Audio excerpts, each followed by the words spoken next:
Bonjour à tous et bienvenue dans cette nouvelle vidéo. Aujourd'hui, je reviens sur une série française encore de qualité. Alors je ne sais pas ce qui se passe en ce moment, mais c'est vrai que c'est extraordinaire. Alors même au cinéma, il y a de très bons films français, mais en série, eh bien les showrunners, ceux qui s'occupent de produire des séries, ça se passe plutôt bien du côté français parce que là, je vais vous parler encore d'une bombe qui vient de sortir sur Canal+.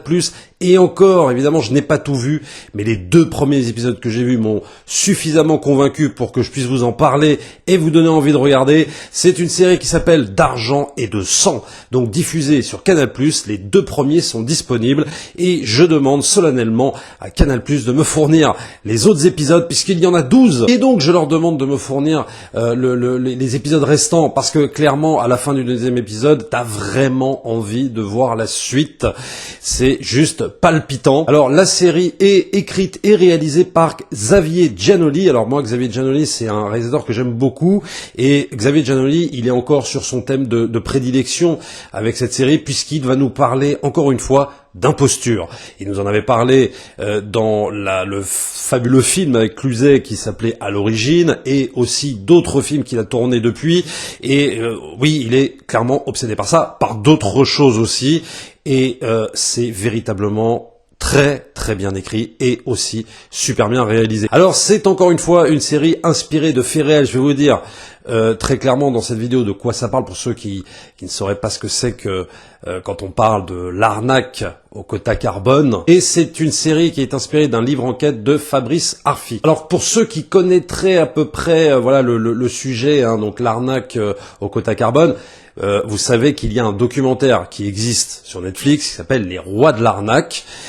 Bizarrement, alors moi évidemment que j'ai vu, bizarrement, j'ai préféré, pourtant c'est un documentaire l'autre, c'est pas, j'ai préféré les 2 épisodes que j'ai vus là que Les Rois de l'arnaque. La Roi de l'arnaque, c'est très très bien, mais sauf que j'ai trouvé la plus-value des 2 épisodes que j'ai vus, c'est que bizarrement ça exploite beaucoup plus les personnages, le cheminement, comment ils en arrivent à faire ce qui s'appelle l'arnaque du siècle, parce que l'État français, les magistrats vont qualifier d'arnaque du siècle.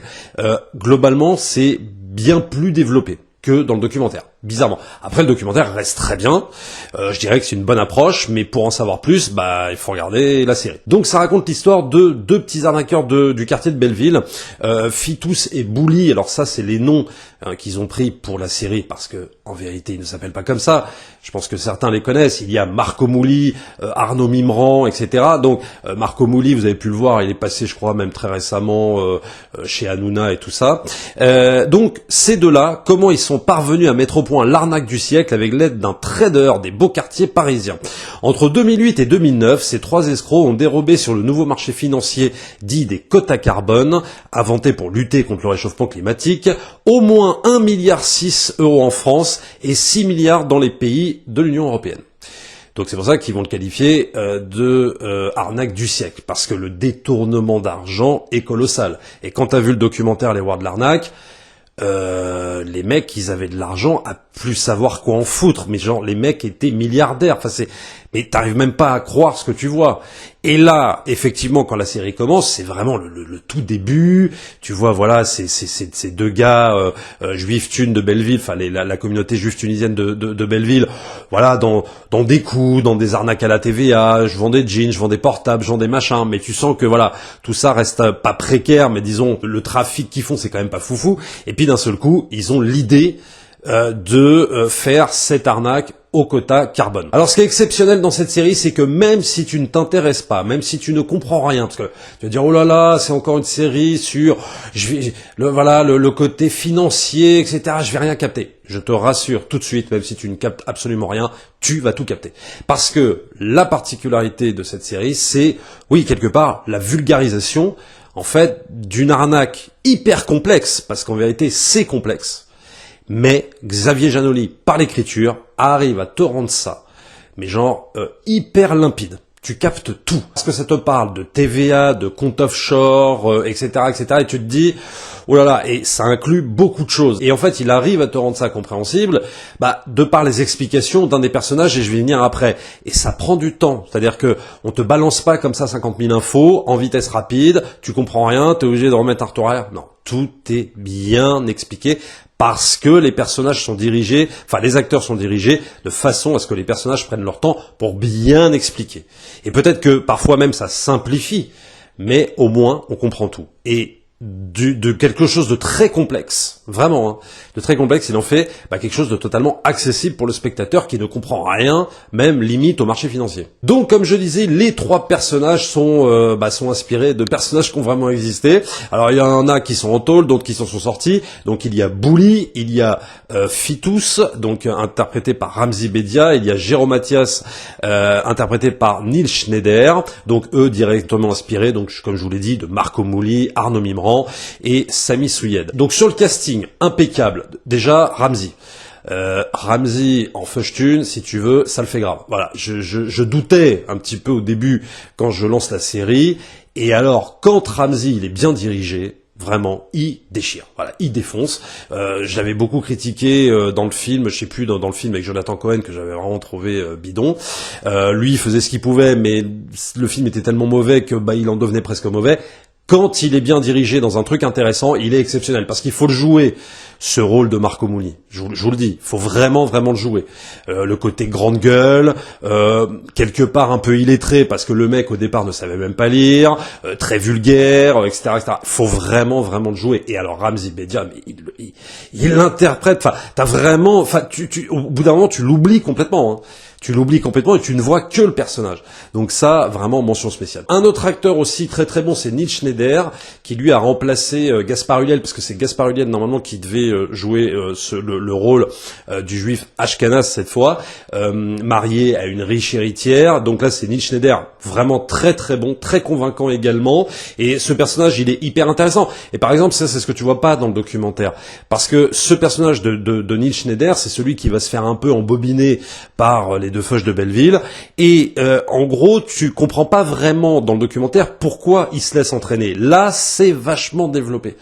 En gros, c'est quelqu'un qui ne supporte plus, si tu veux, d'être un petit peu le toutou de son beau-père qui est richissime, et il a envie de voler de ses propres ailes, de prouver, si tu veux, que lui-même peut aussi être dans une affaire qu'il aura quelque peu initié lui-même, bon, avec l'aide évidemment des 2 autres, mais sans le beau-père derrière.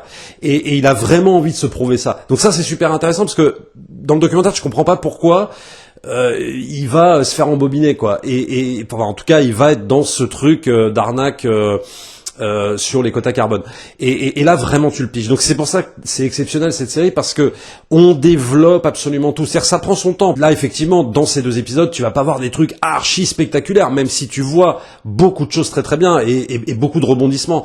Mais voilà, ça se concentre vraiment sur l'évolution et de comment tout ça se monte. Et ça prend son temps sans être ennuyeux, donc autant se jeter dessus. Alors ensuite, un personnage très important, c'est le personnage finalement fictif. C'est pour ça qu'ils disent inspiré de faits réels, mais il y a une part de fiction comme d'habitude. Mais là, c'est pas gênant. Au contraire, ça va apporter une plus-value. C'est le personnage évidemment de Vincent Lindon.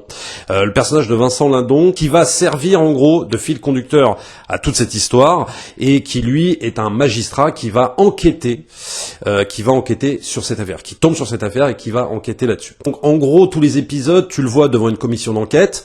Donc il raconte ce qui s'est passé, comment il a enquêté là-dessus, comment il a découvert toute cette arnaque, et en gros il va dévoiler les dessous de cette escroquerie qu'aura arnaqué bien comme il faut l'État français. Et donc ce personnage a une double utilité. La première, c'est à travers lui de nous faire comprendre les dessous de cette escroquerie.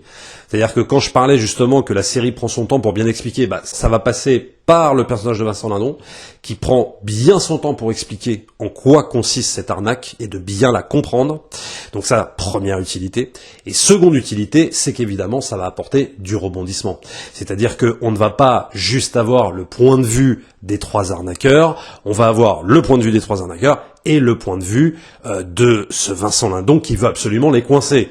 Donc ça rajoute du suspense, donc ça rajoute du rebondissement. Donc voilà pourquoi ce personnage inventé est très utile, et il n'est pas du tout superflu, il n'est pas du tout rajouté comme ça au hasard. Évidemment, personnage très très important. En gros, voilà, est-ce que ces 3 escrocs vont-ils se faire choper? Bon, moi, évidemment, je connais le fin mot de l'histoire, puisque j'ai vu le fameux documentaire Les Rois de l'arnaque, donc je sais comment ça se termine.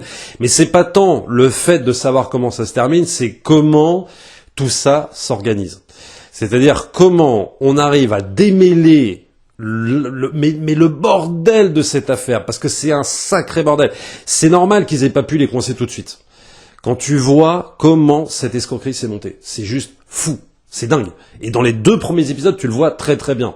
Tu vois très très bien pourquoi ils ont pas pu les choper tout de suite, c'est impossible. Honnêtement, ce qui est intéressant, c'est comment on arrive à monter cette arnaque, comment on arrive à mettre le doigt dessus, c'est-à-dire comment on arrive à se dire ok, ils sont là-dessus et comment je vais faire pour les coincer. Et ça, j'attends de voir le résultat. Je pense que ça va être très très bon. Alors, le thème écologique, finalement, assez important, même si Giannoli n'en fait pas son cheval de bataille, hein, très clairement, mais il l'évoque. Et alors, c'est très intéressant, parce que le thème écologique, évidemment, sacrifié sur l'autel du business. Hein. Comment faire du business sur une noble cause? Et ça, je dirais que, c'est le côté cynique. C'est le côté cynique de la série, que Giannoli met bien en avant. Le côté cynique de ces sociétés qui ont compris, pour certains, et pas que certaines sociétés, même des fois à mon avis, même au plus haut de l'État, qui ont compris comment faire de cette cause un business. Et ça, c'est trop fort. Et ça, il l'évoque. Et il le dit. Il en fait pas des tartines là-dessus. Enfin, en tout cas, dans les 2 épisodes que j'ai vus. Mais ça, c'est très très bien. Ça, honnêtement, j'ai trouvé ça très très fort. Et puis, on aurait pu craindre aussi peut-être l'aspect caricatural sur la communauté juive en France, que ce soit séfarade ou ashkénaze. Et honnêtement, on n'a pas du tout ce côté-là des choses, c'est-à-dire qu'on est vraiment dans le truc très très juste, c'est-à-dire qu'on n'est pas dans une caricature, c'est pas un truc où on dit aussi oh là là c'est vachement bien, c'est fascinant, c'est-à-dire que en fait il prend suffisamment de recul pour nous montrer que oui tout ça n'est pas fascinant, c'est-à-dire que c'est pas le Loup de Wall Street, c'est pas, quand j'entends oui c'est très scorsésien. Moi, j'hésite un peu à dire ça parce que, et même si ça n'enlève pas évidemment toutes les qualités des films de Scorsese, des Affranchis, tout ce que tu veux, que j'adore bien évidemment, qui sont des chefs-d'œuvre, mais il y a toujours un côté, oui, un peu fascinant. Là, Giannoli prend beaucoup de recul, et je peux te dire un truc, c'est qu'ils sont pas fascinants. Ils sont pas fascinants, c'est-à-dire que, oui, c'est fascinant dans le fait de comprendre comment ils ont monté ce truc-là. Tu te dis putain la vache quoi, ils ont bien réfléchi à leur truc. Mais eux-mêmes, en tant que personne, en tant que personnage, Giannoli prend bien le soin de pas te les montrer en mode genre oh là là, t'as vu, j'ai envie de faire comme eux et puis j'ai envie d'être comme eux et tout ça. Non, t'as pas envie d'être comme eux.